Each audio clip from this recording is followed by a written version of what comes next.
Buenas tardes.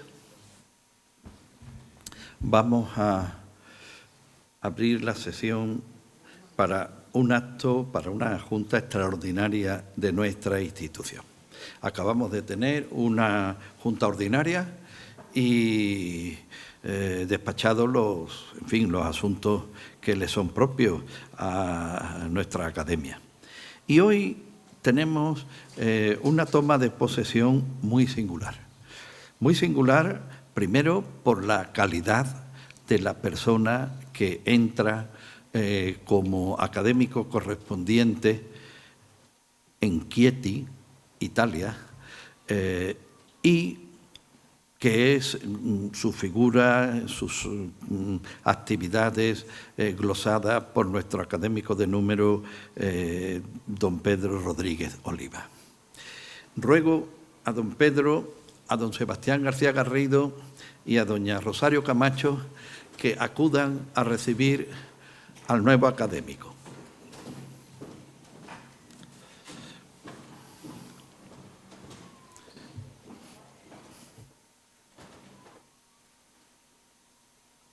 Ahora, al entrar en la sala, les ruego a todos nos pongamos de pie en señal de recepción del nuevo académico. Don Stanislao Liberatore.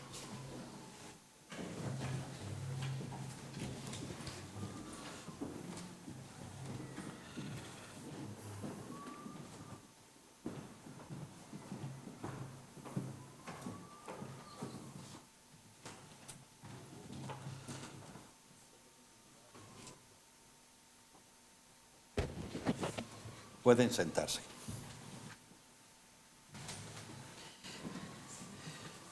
Solicito al señor secretario de la corporación que lea el particular del acta en el que consta que se ha procedido al nombramiento de don Stanislao Liberatore como académico correspondiente de Chieti en nuestra academia.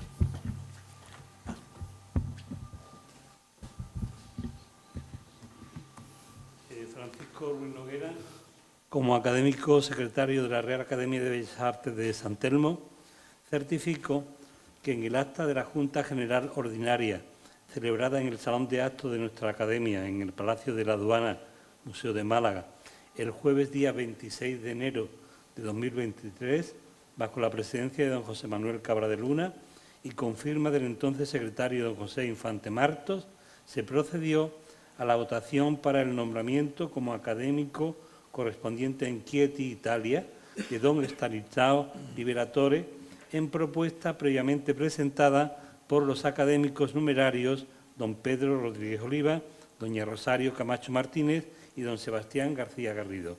La propuesta fue aprobada por unanimidad. Como secretario lo firmo y rubrico hoy, día 26 de octubre de 2023. Muchas gracias, señor secretario. Ruego ahora al nuevo académico que suba al estrado para imponerle el escudo de solapa y darle el diploma correspondiente.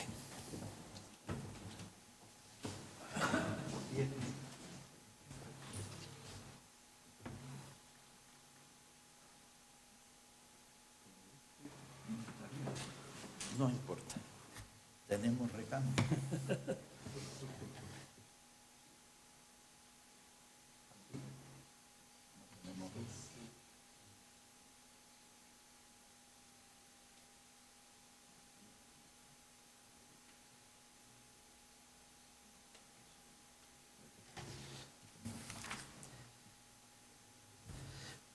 Siento que la cinta no es la más apropiada estéticamente, pero bueno, por las prisas nos vemos en ello. ¿Aceptan estos escudos y diplomas como símbolo y atributos de su nueva condición de académico correspondiente de esta corporación? Y con ello, y desde ahora, se compromete a cumplir con su objeto de fomento de la creatividad artística así como el estudio, difusión y promoción de las artes y del patrimonio cultural, histórico-artístico y medioambiental, y muy particularmente de la pintura, la escultura, la arquitectura, la literatura, la música y las artes visuales. Enhorabuena, bienvenido a la Academia y puede sentarse. Gracias.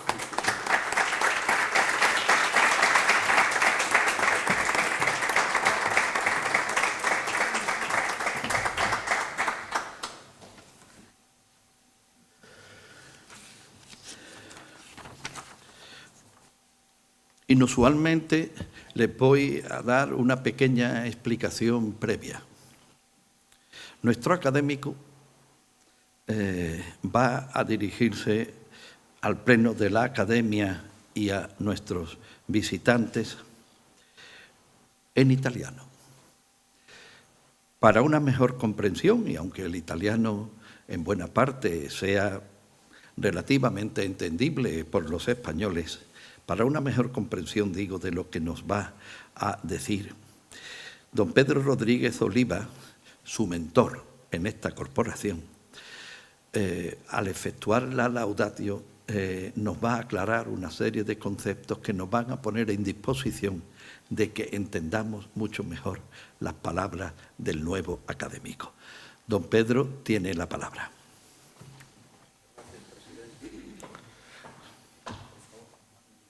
Sí. Señor presidente de la Academia, señoras y señores académicos, señoras y señores.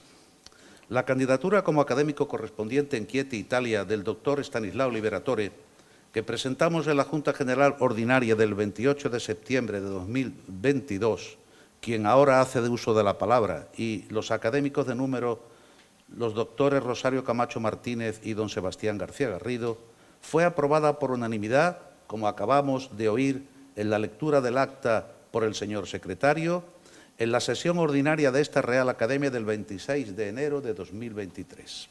Argumentábamos los proponentes que el doctor don Stanislao Liberatore es un conocido escritor, periodista, ensayista e historiador, nacido en Pescara, que se licenció en Ciencias Políticas in diritto storico político por la Università degli Studi di Roma La Sapienza, con una tesis sobre el cuerpo dei carabinieri y la lucha contra el bandidaje en el sur de Italia, 1861-1870. Posee, además, un máster en Comunicación Eficaz y Programación Neurolingüística en la Antea de Roma y tiene otros diversos estudios superiores de especialización en periodismo extranjero por la Universidad Guido Carli de Roma. Desde 1988 posee el título profesional de periodismo inscrito en la Ordine Nazionale del Giornalista de Italia y entre 2004 y 2007 fue auditor de la Asociación de Periodistas de los Abruzzos.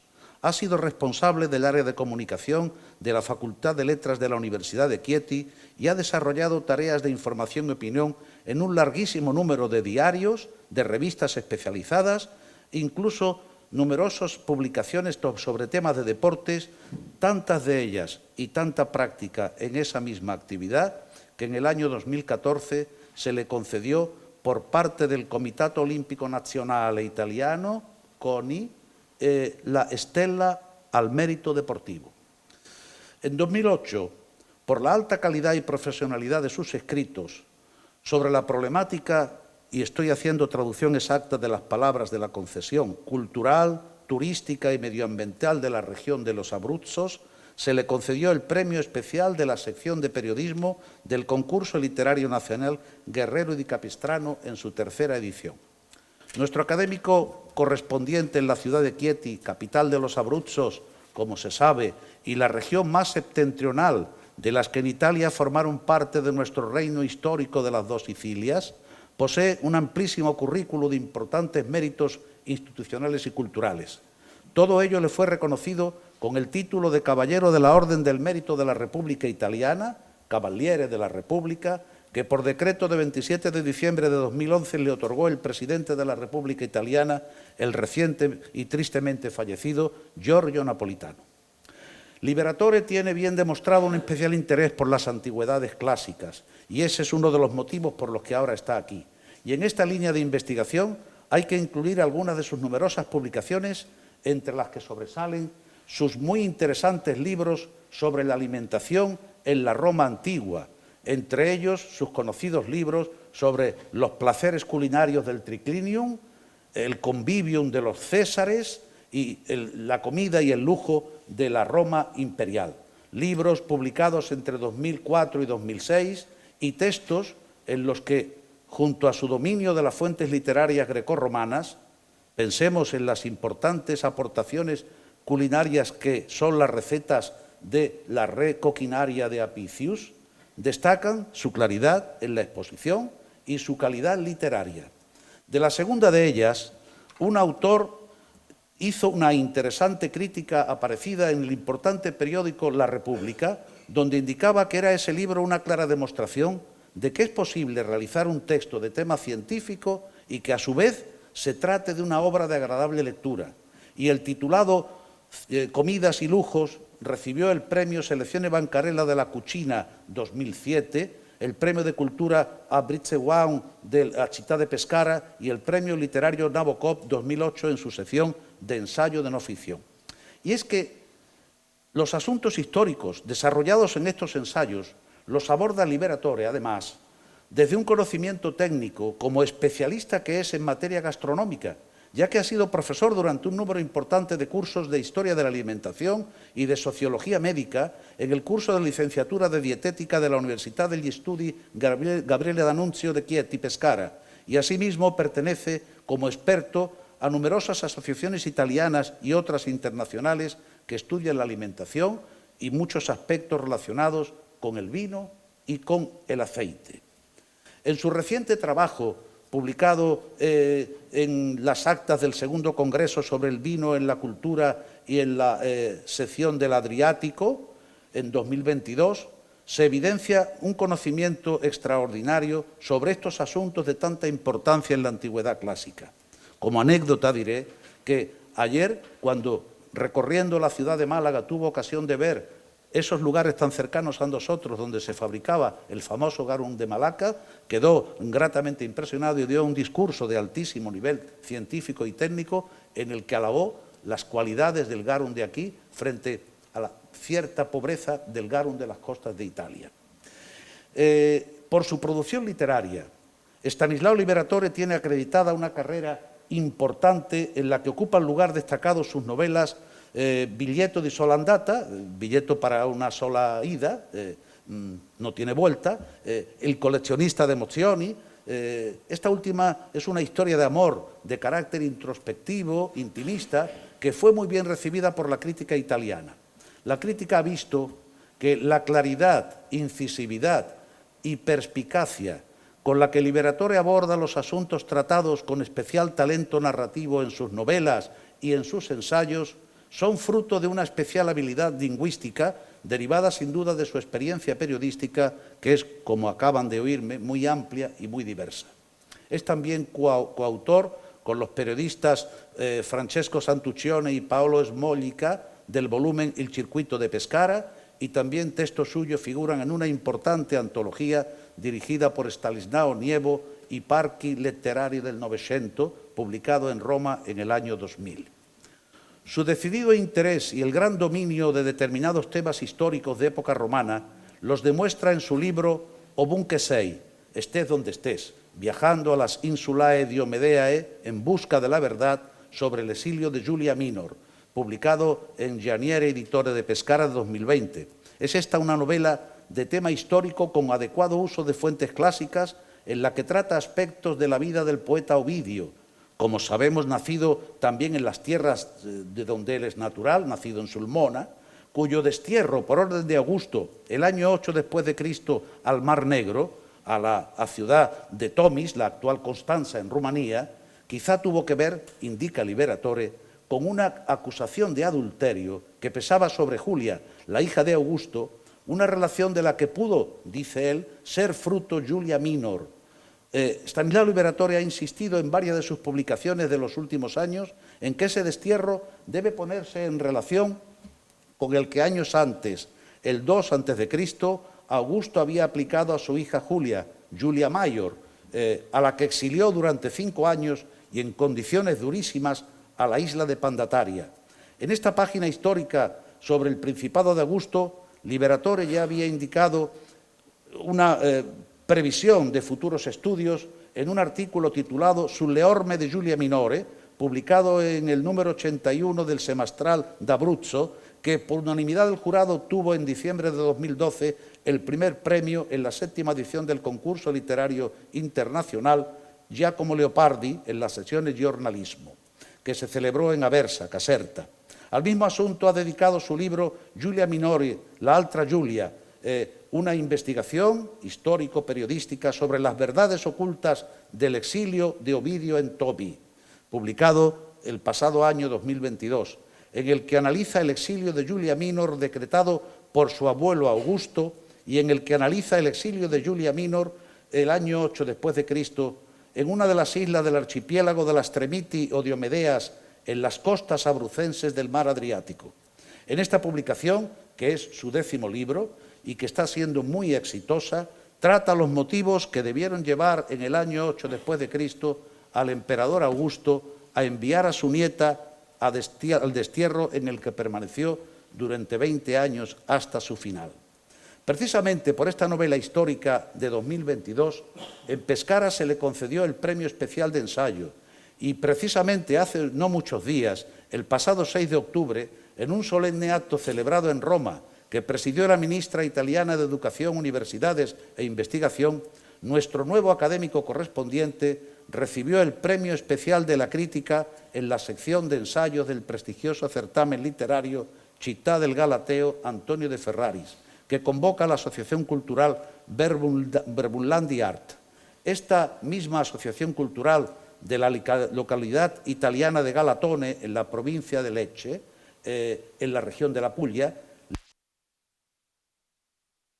2022, el Premio Catena Donna en su primera edición, un galardón que reconoce las actividades de quienes promueven en una sociedad fuerte y constructiva la presencia de la mujer como elemento para la solidaridad y el diálogo entre distintos países, el fomento de la paz y el encuentro de ideologías y culturas sin distinción de orientaciones políticas, raza o religión.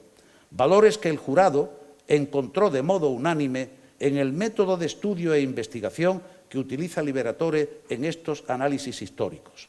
También se le ha concedido, y no es poco, el título de embajador de la paz por sus esfuerzos como periodista, ensayista y escritor para crear un diálogo de paz fuerte y constructivo entre la región de los Abruzzos y las naciones situadas al otro lado del Adriático, esas que componen la península balcánica.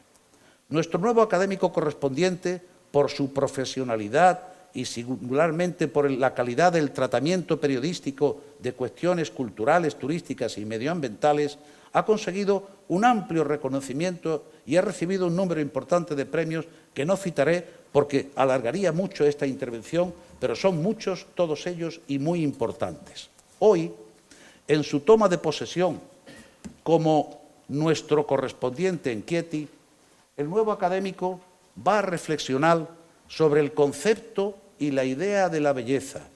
Lo hace, como nos dirá, y me ha anunciado, porque viene a una academia de bellas artes y porque ha tenido un privilegiado contacto personal con una persona de extraordinaria importancia universal, como fue Gillo Dorfles, que falleció el mismo año en que él le entrevistó, pocos meses después de aquel encuentro.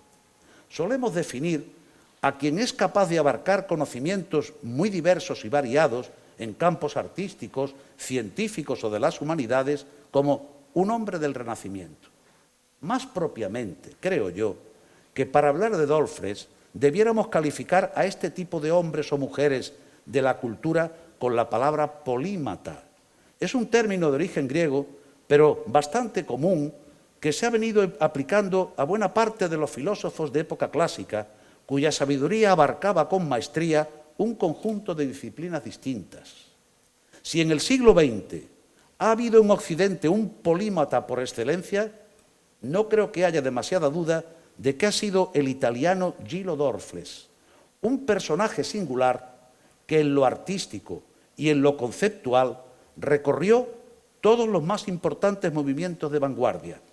Recordemos que fue escritor prolífico, artista, crítico de arte, médico, psiquiatra, profesor de estética en varias universidades italianas, filósofo, teórico de la arquitectura, pintor, diseñador, poeta, escultor y además era un excelente músico que tocaba con una gran soltura el piano. Y del que no debemos olvidar que su influencia también se dejó sentir en España y también bastante en Iberoamérica, porque la traducción castellana de un buen número de sus libros, de este singular intelectual, como ha escrito Stanislao Liberatore, ha hecho de él la más atenta, escribe Stanislao, culta y significativa personalidad de la cultura de la Italia del Novecento. Y asimismo, que haber dialogado con él, como nuestro nuevo académico tuvo el privilegio de hacer solo unos meses antes de la muerte de Dorfles, como antes he comentado, fue algo, traduzco lo que él dice, sencillamente extraordinario. Porque al hablar con Dorfles, dice él, se siente, lo decía cuando aún estaba vivo, se siente la certeza de dialogar con el pasado, con el presente y con el futuro. De todo ello, siguiendo un poco las imágenes que irán apareciendo durante la intervención del nuevo académico y los resúmenes en castellano que hemos hecho de su intervención, de todo ello nos va a ilustrar a continuación, cuando le conceda la palabra nuestro señor presidente, Stanislao Liberatore, al que le damos la más sincera bienvenida a nuestra instituzione. Benvenuti a Malaga Stanislao e Anna, la sua moglie, con devota amicizia, caro amico, benvenuto nella nostra accademia e tanta congratulazione. Grazie tanti, muchas gracias.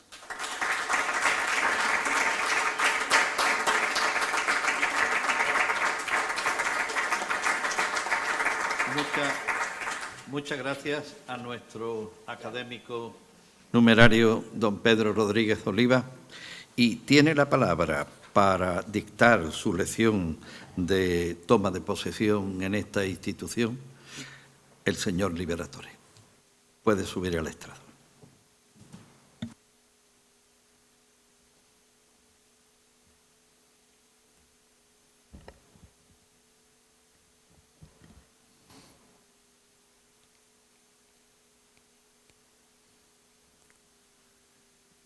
Señor Presidente, autoridades, Junta de Gobierno y señoras y señores académicos, señoras y señores, debo comenzar mi discurso de ingreso en esta Real Academia manifestando mi profunda alegría por haber sido elegido académico correspondiente en mi ciudad de Chieti de una institución tan prestigiosa como lo es esta Academia de San Telmo de Málaga.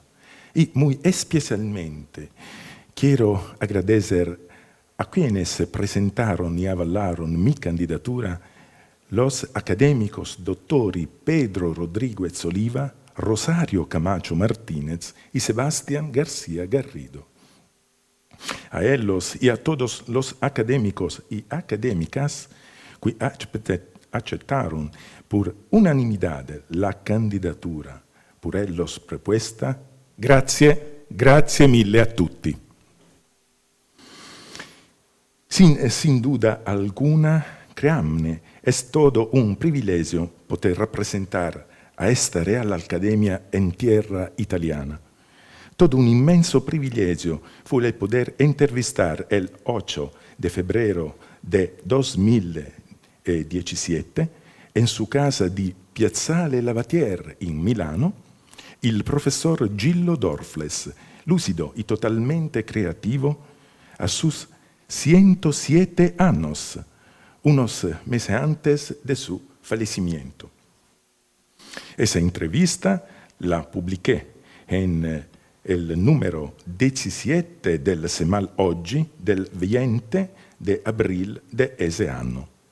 Estando, come ahora estoy, en una Academia de Bellas Artes como esta de San Telmo, resulta inevitable que mi discurso de toma de posesión sería el recuerdo de la figura de un italiano de tanta influencia internacional, y mucha en España, como lo fue Dorfles, tan creativo e influente en tantas y tantas diversas ramas de la cultura, el pensamiento y las bellas artes. Gillo Dorfles. Gillo Dorfles, all'anagrafe Angelo Eugenio Dorfles, è stato un critico d'arte, pittore e filosofo italiano. Nato a Trieste il 2 aprile del 1910 nell'allora Austria-Ungheria da Carlo Dorfles, ingegnere navale goriziano di origine ebraica, e madre ebrea genovese Emilia Treves, si laureò in medicina e chirurgia con specializzazione in psichiatria. Incuriosito dai disegni astratti che suo padre amava fare, parallelamente agli studi in ambito medico, sin dai primi anni 30 si dedicò allo studio della pittura, dell'estetica e in generale delle arti. La conoscenza dell'antroposofia di Rudolf Steiner, acquisita a partire dal 1934, grazie alla partecipazione a un ciclo di conferenze a Dornach, orienta la sua arte pittorica verso il misticismo, denotando una vicinanza più ai temi dominanti dell'area mitteleuropea che a quelli propri della pittura italiana coeva. Professore di estetica presso le Università degli Studi di Milano, di Cagliari e di Trieste, nel 1948 fondò, insieme ad Anastasio Soldati, Galliano Mazzon, Gianni Monnet e Bruno Munari, il Movimento per l'Arte Concreta, MAC, del quale contribuì a precisare le posizioni attraverso una prolifica produzione di articoli, saggi e manifesti artistici. Per tutti gli anni 50 prende parte a numerose mostre del MAC, in Italia e all'estero. Espone i suoi dipinti alla libreria Salto di Milano nel 1949 e nel 50 e in numerose collettive, tra le quali la mostra nel 51 alla Galleria Bompiani di Milano, l'esposizione itinerante in Cile e Argentina nel 1952 e la grande mostra Esperimenti di sintesi delle arti, svoltasi nel 1955 nella Galleria del Fiore di Milano. Nel 1954 risulta componente di una sezione italiana del gruppo E-Space. Nel 1956 diede il suo contributo alla realizzazione dell'Associazione per il Disegno Industriale. Si dedicò quindi in maniera pressoché esclusiva all'attività critica sino a metà degli anni '80. Solo nel 1986, con la personale presso lo Studio Marconi di Milano, tornò a rendere pubblica la propria produzione pittorica, che ha coltivato anche negli anni successivi. Morì a Milano, nella sua casa di Piazzale Lavater, il 2 marzo 2018, poco più di un mese prima di poter compiere 108 anni. Tra i riconoscimenti ricevuti, Compasso d'oro dell'Associazione per il Design Industriale, Medaglia d'oro della Triennale, Premio della Critica Internazionale di Gerona, è stato insignito dell'Ambrogino d'oro della città di Milano, del Grifo d'oro di Genova e del San Giusto d'oro di Trieste. È stato accademico onorario di Brera e Albertina di Torino, membro dell'Accademia del Disegno di Città del Messico, Fellow di World Academy and Art Science, dottore honoris causa del Politecnico di Milano e dell'Università Autonoma di Città del Messico. Nell'aprile 2007 l'Università degli Studi di Palermo gli conferì la laurea honoris causa in architettura. Il 13 novembre 2012 ricevette dall'Università di Cagliari la laurea honoris causa in lingue moderne.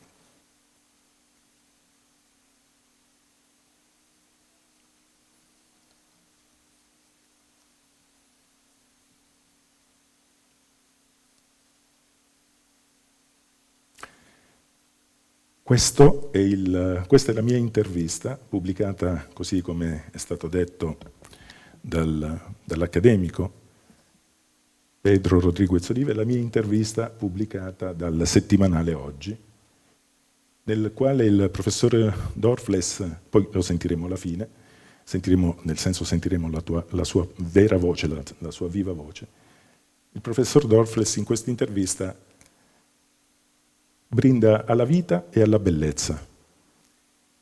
È stato un momento particolarmente toccante. Io devo dire che a livello professionale è stato probabilmente l'acme, il momento più alto fino ad oggi della mia vita professionale, perché mi ha trasmesso emozioni particolari.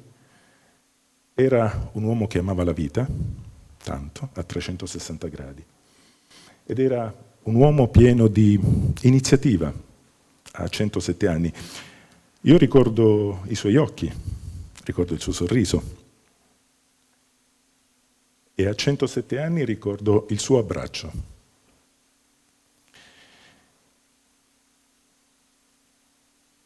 Sì, mi tocca ancora oggi questa cosa. Ricordo la mia domanda iniziale, che tra poco ascolteremo. Professore, che cos'è la bellezza? La risposta è stata, pensate, a 107 anni, credo che nessun uomo al mondo, nessuno, possa rispondere compiutamente a questa domanda. Perché per ogni persona la parola bellezza ha un significato diverso. E perché questo concetto di bellezza ideale è lontano dalla nostra civiltà.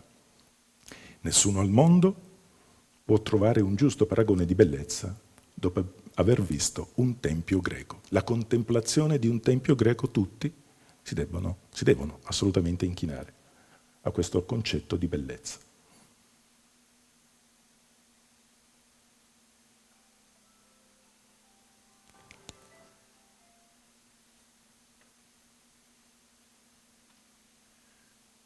Per Lucio Anneo Seneca, filosofo e drammaturgo nativo di Cordova, una bella donna non è colei di cui si lodano le gambe o le braccia, ma quella il cui aspetto complessivo è di tale bellezza da togliere la possibilità di ammirare le singole parti. Dunque, sempre a giudizio di Seneca, la vera bellezza risiede nell'armonia e nella proporzione. Per poter affrontare questo tema, a cui, credetemi, mi approccio con grande umiltà, per provare a tracciare un pensiero compiuto, è necessario chiarire l'impossibilità di offrire una rassegna completa e dettagliata di tutte le teorie riguardo il bello che si sono alternate nei secoli.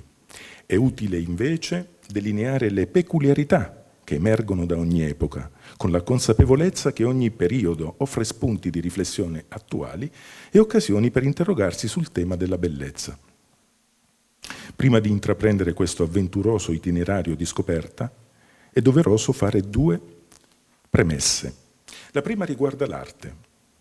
Nonostante la stessa non sia l'unico campo in cui la bellezza trova voce e lo stesso rapporto arte-bellezza sia stato nel corso dei secoli ambiguo e mutevole. Questo non perché un contadino piuttosto che un panettiere non viva o faccia cose belle, ma perché sono stati gli artisti, i poeti, i romanzieri e i filosofi a raccontarci attraverso i secoli cosa era considerato bello. La seconda riguarda la meta.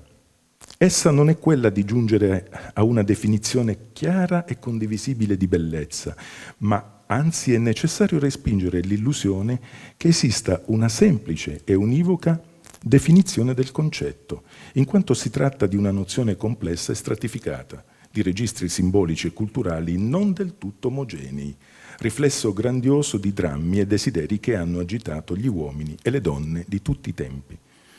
L'obiettivo è dunque quello di camminare passo a passo raccogliendo le idee, le questioni e i dubbi che l'essere umano si è posto in più di 2 millenni.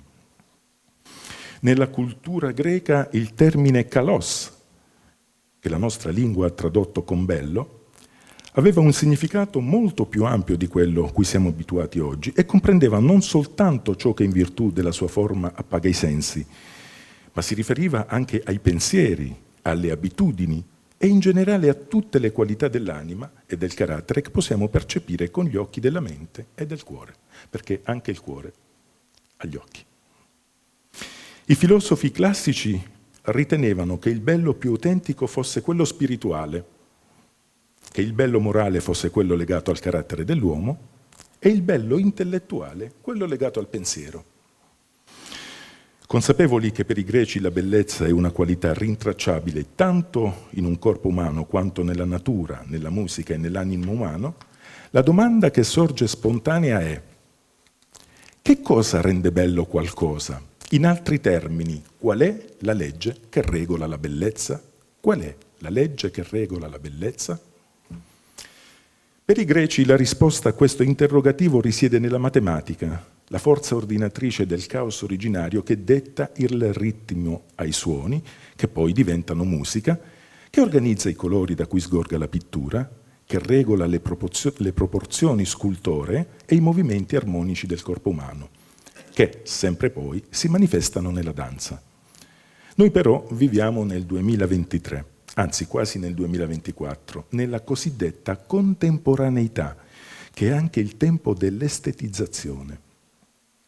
Nell'inseguire un bello puramente esteriore, l'uomo perde il significato più profondo della bellezza, quello connesso alle virtù umane. L'esperienza del bello degenera se viene svincolata dalle altre dimensioni umane, su tutte il bene e il vero. Perseguire il bello puramente estetico porta l'uomo lontano dalla strada stessa del bello, svuotandola fino a smarrire il suo significato esistenziale. Il bello non basta a se stesso e a vivere in una funzione significa rendere sempre più povera il senso dell'esistenza, fino a rischiare di trasformarla in un deserto di indifferenza o di tentare di placare l'angoscia che deriva dal vuoto e dalla trasgressione.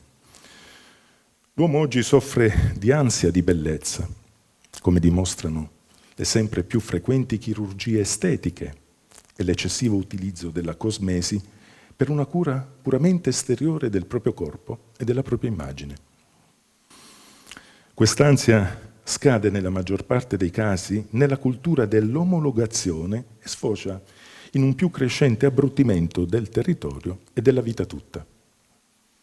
Il bello come valore fondante di vita sta subendo sempre oggi la crisi del nichilismo, come tutto il sistema valoriale. Viviamo nella cultura della negazione delle virtù morali ed etiche come riferimenti essenziali. Siamo nell'epoca della perplessità e del dubbio a tutti i costi, che alimentano un clima di sfiducia spingendo l'uomo ad appoggiarsi su criteri autoreferenziali. Questo alimenta lo spaesamento che il soggetto percepisce di fronte ad una realtà senza certezze.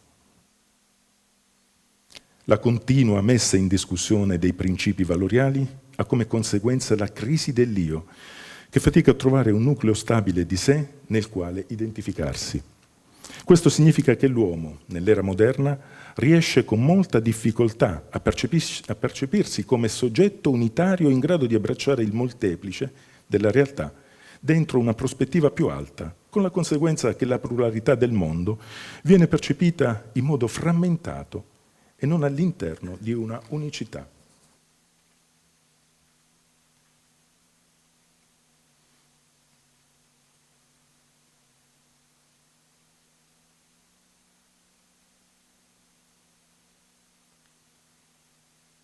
Ascoltiamo la mia intervista al professor Gillo Dorfles. Professor Dorfles, che cos'è la bellezza? Credo che nessuno può rispondere a questa domanda. Intanto perché per ognuno è un'altra cosa e poi perché questo concetto di bellezza ideale è talmente lontano alla nostra civiltà che è difficile dirlo. Era più facile una volta dire il tempio greco era un ideale di bellezza, ma oggi non posso... qualche grattacielo è degno di essere considerato importante, però nessuno potrà fare un confronto tra un tempio greco e un grattacielo di Manhattan. Lei è un medico psichiatra. Come mai ha scelto di lasciare tutto e di dedicarsi all'arte, alla pittura, all'estetica? Ma io ho fatto questa laurea in medicina perché mi interessava l'aspetto, diciamo, tecnico Però una volta presa questa laurea i miei interessi erano soprattutto artistici, quindi ho lasciato completamente in disuso la laurea in medicina. Lei si arrabbia quando le chiedono qualcosa legato alla sua età, 107 anni, perché? Perché è un'età un po' pesante da portare, quindi preferirei averne ventina di meno, però bisogna rassegnarsi. Bene, abbiamo sentito la viva voce, a questo punto immortale, del professor Dorfles. A me piace aggiungere ancora, per un minuto, se me lo consentite, una piccola cosa. Lui, fuori onda, nel senso a microfoni spenti, mi diceva: vede dottore, il mio tirocinio studentesco non è avvenuto nelle aule della facoltà di lettere e filosofia, ma in quelle di medicina e chirurgia, per poi passare alla specializzazione in psichiatria. Perciò la mia formazione di tipo scientifico aveva scartato le incertezze filosofiche che colpiscono invece molti di quelli che procedono in una carriera universitaria di tipo umanistico-filosofico. Per cui non mi considero un filosofo, né un estetologo tradizionale, ma mi sono servito di conoscenze autodidattiche apprese per costruire un'estetica che sarà magari mutila e insufficiente, ma che mi ha permesso di analizzare i linguaggi delle diverse arti, senza essere ossequiente a nessuna particolare scuola. Gillo Dorfles, dunque, aveva un'ossatura di uomo e soprattutto di pensatore libero. Grazie a tutti.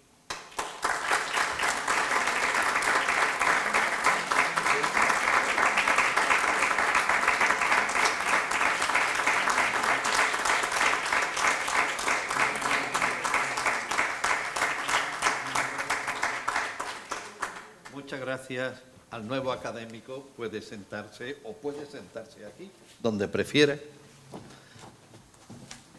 Eso es, muy bien. Bienvenido a nuestra corporación. Gracias. Y quiero dar las gracias también muy especialmente a don Pedro Rodríguez Oliva y a Antonio del Pozo por el trabajo absolutamente aclaratorio que han hecho y, en fin, que nos ha hecho entender, porque oír el italiano, con solo oírlo, ya es bello. Si además nos enteramos bien de todo lo que se dice, pues magnífico. Así que muchas gracias a vosotros, muchas gracias, profesor. Y decirles una cosa: el próximo día 1, día de Todos los Santos, en el cementerio de San Miguel se rinde un homenaje al que fuera nuestro presidente durante muchos años, compuesto de varios puntos. Y los quiero participar por si alguno de los presentes quiere asistir.